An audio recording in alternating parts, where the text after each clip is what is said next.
बचपन से लेकर जब तक बड़े होते हैं दिमाग में कभी ना कभी एक बात आती है कि भूत कैसे होते हैं, भूत कैसे दिखते हैं।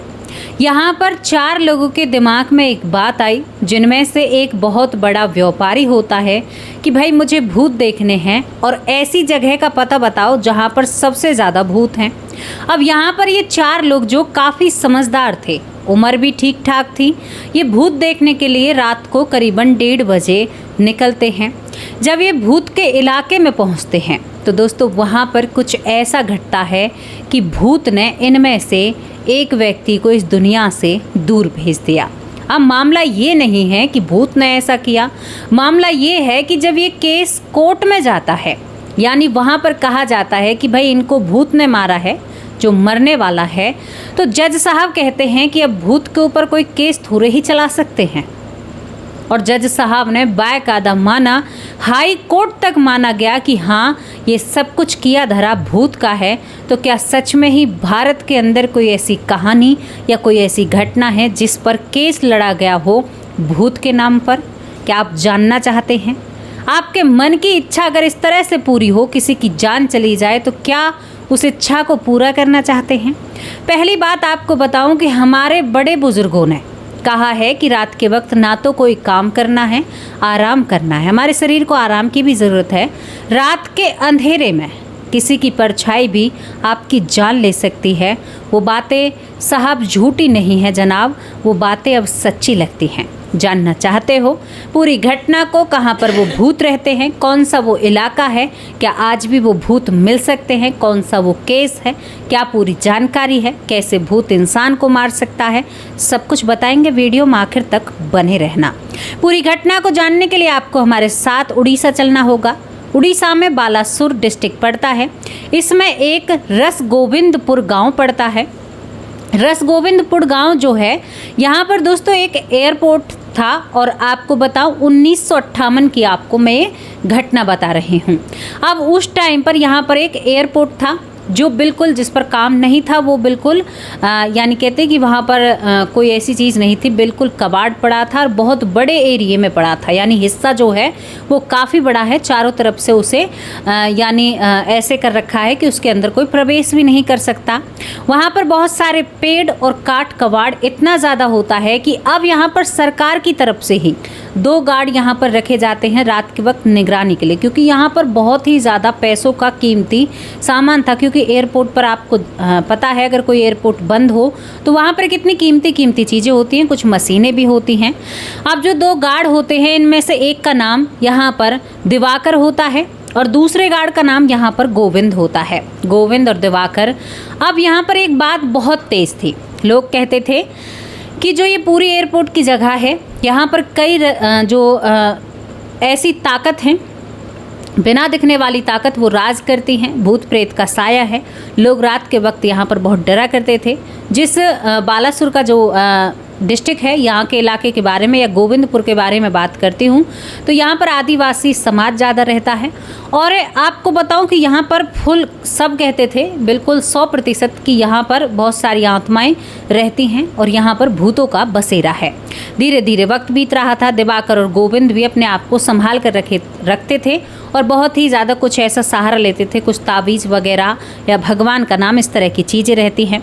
अब दोस्तों यहाँ पर जो कबाड़ पड़ा हुआ था, इसे एक मैं आपको बताऊं, कोलकाता का एक बहुत बड़ा बिजनेसमैन जिसका नाम यहाँ पर बंधु चटर्जी था, वो इस कबाड़े को खरीदने के लिए इस गांव में आता है जो गोविंदपुर गांव है। इसी गांव से बाहर एक चाय की टपरी थी। अब यहाँ पर जो बंधु चटर्जी बिजनेसमैन कोलकाता के रहने वाले, यहाँ पर ये अप्रैल के महीने में आते हैं और इनके साथ इनका एक गार्ड या इनका एक नौकर या इनका काम करने वाला या इनका एक अच्छा मतलब इनकी भरोसेमंद आदमी जिसका नाम राम बहादुर, जो कि नेपाली था, ये इनके साथ रहता है। ये यहाँ पर आता है, अपनी कुछ मीटिंगें करता है, यहाँ पर कबाड़ को खरीदता है जितना भी उस एयरपोर्ट में जो होता है। तो इनकी मुलाकात यहाँ पर दिवाकर और गोविंद जो गार्ड थे इनसे भी होती है। अब दोस्तों यहाँ पर इन्हें 1 महीने का वक्त बीत जाता है। जब 1 महीने ये इस गांव के आसपास रहते हैं तो इन्हें पता चलता है कि इस गांव में भूत भी रहते हैं। भूतों की चर्चाएं दिन रात सुनने को मिलती थी। जो बंधु चटर्जी था और राम बहादुर, तो राम बहादुर अपने मालिक से कहता है कि साहब, यहाँ पर भूतों के बारे में बड़ा जिक्र किया जाता है, क्या भूत हम देख नहीं सकते? ये सवाल दोनों के मन में रहता है। दोनों हमेशा अक्सर सोचा करते हैं कि काश हमें भी कोई भूत दिख जाए। किसी के मन में लालसा होती है कि भाई भूत देखना, हमें भूत देखना है या ये करना है। अब इनका जाने का वक्त हो जाता है और बात आ जाती है, यानी 20 मई का दिन होता है। ये 2-4 दिन में जाने ही वाले थे। तो वो चाय की टपरी 20 मई 1958 में चाय की टपरी पर बैठकर दिवाकर, गोविंद जो गार्ड दोनों होते हैं, बंधु चटर्जी और राम बहादुर नेपाली, यहाँ पर ये चारों जने बैठकर चाय बेच रहे थे, यानी चाय पी रहे थे। और कृष्णचंद जो चाय बनाने वाला था वो वहाँ पर इनके लिए चाय सर्व कर रहा था, यानी बनाकर इनको दे रहा था। तभी एक हक पकाया व्यक्ति आता है, क्योंकि सूरज ढल रहा था, दिन छिप रहा था, और जिसका नाम यहाँ पर चंद्र माझी होता है। चंद्र मांझी जो होता है वो यहाँ पर आता है और कहता है कि भैया, क्या मैं आज आपकी चाय की दुकान पर रुक सकता हूँ? यहाँ पर चाय वाला कहता है, कृष्णचंद क्यों भाई, अपने गांव क्यों नहीं जा रहे हो? तो उसने कहा कि मैं गांव नहीं जा सकता, तुम्हें नहीं पता यहाँ पर भूत रहते हैं, मुझे मरना थोड़े ही है। जब ये बात यहाँ पर राम बहादुर के कानों में पड़ती है तो वो कहता है कि सेठ, यहाँ पर भूत भी रहते हैं, देखो ये व्यक्ति डर रहा है। अब सभी लोग इसकी बातें सुनते हैं। बातें सुनने के बाद यहाँ पर चाय वाला कहता है कि कोई बात नहीं, तुम यहाँ पर रुक सकते हैं। लेकिन तभी यहाँ पर गोविंद जो यानी यहाँ पर जो बंधु चटर्जी होते हैं, बिजनेसमैन यानी जो खरीदार थे, वो एकदम से बोल उठते हैं और कहते हैं दिवाकर से कि दिवाकर, हमें भी भूत देखने हैं। क्या सच में ही तुम्हारे गाँव में या इस रास्ते में या इस जगह पर भूत मिलते हैं? तो यहाँ पर डरा हुआ चंद्रमाझी कहता है कि क्यों नहीं, यहाँ पर भूत होते हैं, तुम्हें नहीं पता, तुम कहीं नए आए हो? तो उसने कहा कि हाँ भाई, हम नए हैं, लेकिन हमें भूतों से मिलना है, हमें भूतों को देखना है। दोस्तों, यहाँ पर जो राम बहादुर नेपाली है, अपने साथ एक हथियार भी रखता था अपने इस बिजनेसमैन यानी अपने सेठ के लिए। अब यहाँ पर घनी देर तक बात चलती है कि नहीं नहीं, वहाँ पर नहीं जा सकते, भूतों से ये चीज़ें हैं। उस रास्ते पर रहते हैं, एक रास्ता तय कर दिया जाता है। उस रास्ते पर कच्चा रास्ता था, घना ही जंगल बीच में पड़ता है, पेड़ पौधे लगे हुए थे वहाँ पर। यानी वो रास्ता एयरपोर्ट के ज़रिए जाता है, यानी उसी के पास जाता है। तो वहाँ पर लाइटों का भी व्यवस्था होती है, क्योंकि सरकारी वहाँ पर सामान पड़ा हुआ था, तो सरकार की अपनी कुछ व्यवस्थाएं होती हैं। अब ये जब नहीं मानता है तो यहाँ पर ये चाय वाले के सामने जिद पड़ने लगते हैं, भाई हमें भूत देखने हैं। अब यहाँ पर ये जो 6 लोग थे, एक मालिक और नौकर, 2 गार्ड होते हैं, एक चाय वाला होता है और एक डरा हुआ गांव वाला, ये सभी मान जाते हैं कि ठीक है। तभी यहाँ पर जो सेठ होता है बंधु चटर्जी, वो कहता है कि डरने की क्या बात है, हम 6 जने हैं और हमारे आगे भूत क्या कर सकते हैं? हम सभी एक दूसरे के साथ रहेंगे, लेकिन भूतों को तो आज देखना ही देखना है। अब दोस्तों, ये तय करते हैं और इसी चाय की टपरी पर बैठे रहते हैं। रात को करीबन 12:30 बजे का इंतजार करते। बहुत सारे लोग करते हैं ऐसे काम। अब क्या होता है कि सबसे आगे राम बहादुर बहुत तेज था, बहुत फुर्तीला था और हट्टा कट्टा था। हमेशा एक लोहे की ऐसी वो रखता था जो काट देती है ना बहुत जल्दी, मतलब एक ऐसा हथियार अपने पास रखता है। अब ये सबसे आगे थप थप करके चल रहा था, क्योंकि पहलवान किस्म का था और अपने मालिक का बहुत ध्यान रखता था और बहुत ही ईमानदार था। दोस्तों, ये उस इलाके में पहुंचते हैं जहां पर भूतों का जिक्र होता है। सबसे आगे राम बहादुर, उससे पीछे दिवाकर, गोविंद, और यहाँ पर जो बंधु चटर्जी है वो सबसे पीछे हैं। उनसे पीछे यहाँ पर चंद्रमाझी और कृष्णचंद चाय वाला भी, वो भी चाहता है कि मैं भी भूत देखूं। दोस्तों, यहाँ पर ये चलता है। अब सबसे आगे पेड़ थे, वहाँ पर पेड़ों के पास वो रोशनी जो वहाँ पर लाइट लगी हुई होती हैं, उन लाइटों से ज़मीन पर पड़ रही थी और उस रोशनी से एक ऐसी परछाई लग रही थी कि मानो यहाँ पर उन पेड़ों से, हालांकि पेड़ों से एक परछाई बन सकती है लेकिन इतनी सारी परछाइयाँ नहीं बन सकती। अब वहाँ पर जब ये चीज़ें होती हैं तो वहाँ पर बहुत सारे लोगों की परछाई दिखती है और वो परछाई ऐसे लग रही थी कि बहुत बड़े दानव जैसे इंसानों की है या यहाँ पर। अब यहाँ पर जो सबसे आगे ये जो राम बहादुर नेपाली है, ये उन्हें भूत समझता है और ये सबसे आगे था।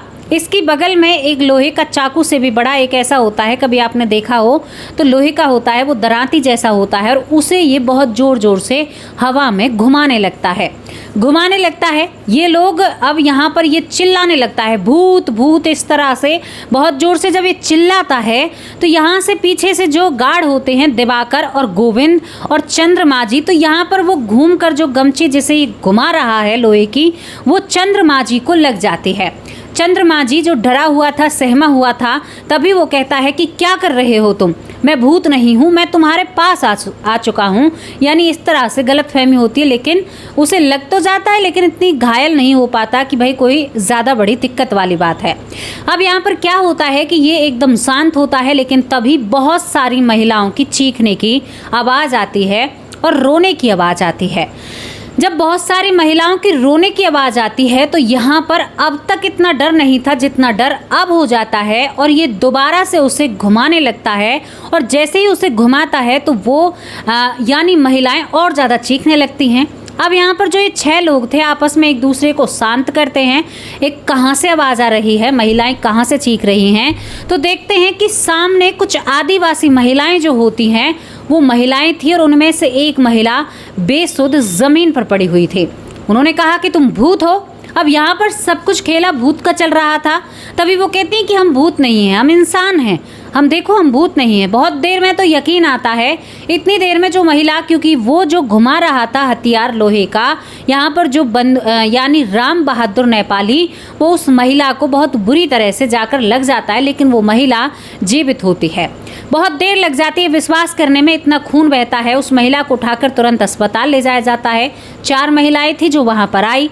अब हॉस्पिटल में एक तरफ उस महिला का इलाज चल रहा था, दूसरी तरफ ये कहते कि भाई तुम इतनी रात में वहाँ पर क्या कर रही थी।